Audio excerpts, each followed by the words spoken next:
Hey guys, how's it going? It's Rob Sutton and we're back here with another video today. A little while back, Google actually sent over one of their Pixel 4a smartphones along with free 30 days of their Google Fi cell phone service.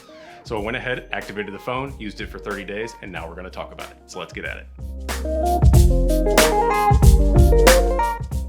So guys, before we get started, let's talk about what Google Fi actually is. Obviously, Google's not running around just putting up cell phone towers everywhere. So how are they able to offer the service they do? Google is what is known as a MVNO, or a mobile network virtual operator. What they essentially do is they rent time on other people's towers. And in this case, you're looking at T-Mobile, Sprint, and US Cellular. I'm not going to get too much into pricing here today, but no, they just run kind of middle of the road. They're not going to be one of your super budget ones, and they're also not going to be one of the more high-end carriers. So they have this kind of nice middle ground that they hang out in, and they do have pay-as-you-go and unlimited plans and discounts for putting in multiple users. So first off, let's get into where Google Fi really wins. First, their back-end account management and their ease of setup when you're a first-time user is like any other I've seen in the cell phone industry. Literally, all you have to do is download their little app, hit a couple of buttons, put in your credit card information, and you're off and rolling. You can port your number that you had previously, or you can use a new number like I did in this case. Both are very simple to do, and you're off and rolling much faster than any other activation I've ever used. Their back-end account management is also better than any other cell phone plan I've ever seen. We should expect that from someone like Google, who's been playing the internet space since the beginning of time.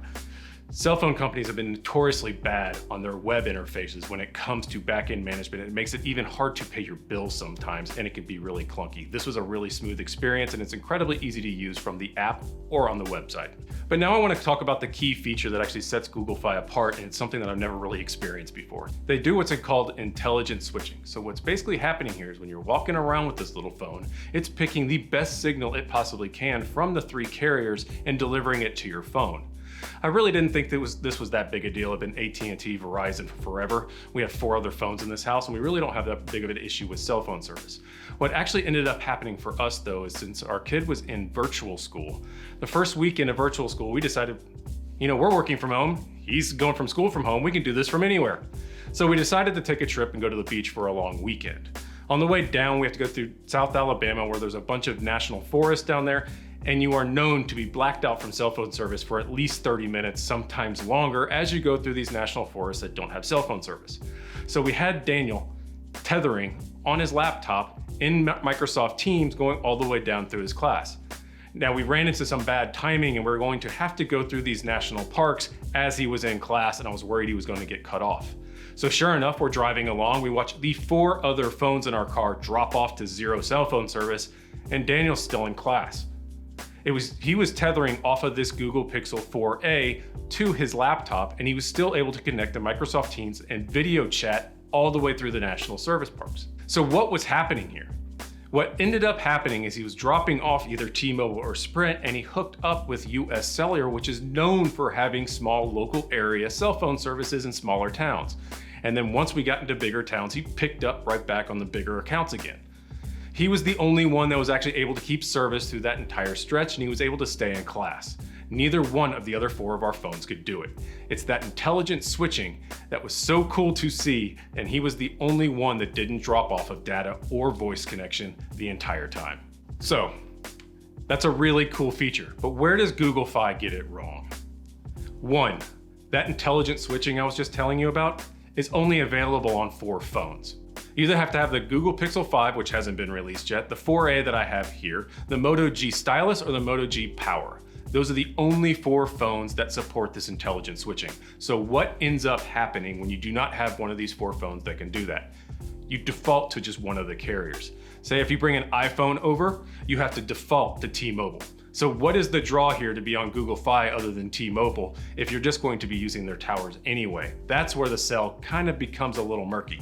On top of that, if you bring an iPhone, you have to do some setting switches to even get MMS and iMessages to work. So it doesn't work straight out of the box. While it's a little tweak and it's very easy to do, it's just another reason why you're looking at it and going, why wouldn't I just be on T-Mobile anyway? And that goes for Android phones too. When you're looking at those flagships, you are stuck to one cellular network, most likely T-Mobile, and you are not able to switch in between like you can on those other phones. And the list even gets worse when you start looking at older phones that aren't even compatible with the network at all. They do provide a chart that you can try to see if your phone is compatible or not. I'll leave a link down in the description below for that as well. So what do I think about Google Fi overall? If you have one of the 4 of those phones, it's a pretty cool network to have because you were able to do that intelligent switching. Now keep in mind, I only tested this in the Southeast US. You need to look at the map and see if you are covered. We had a really good experience here, but results may vary depending on where you live.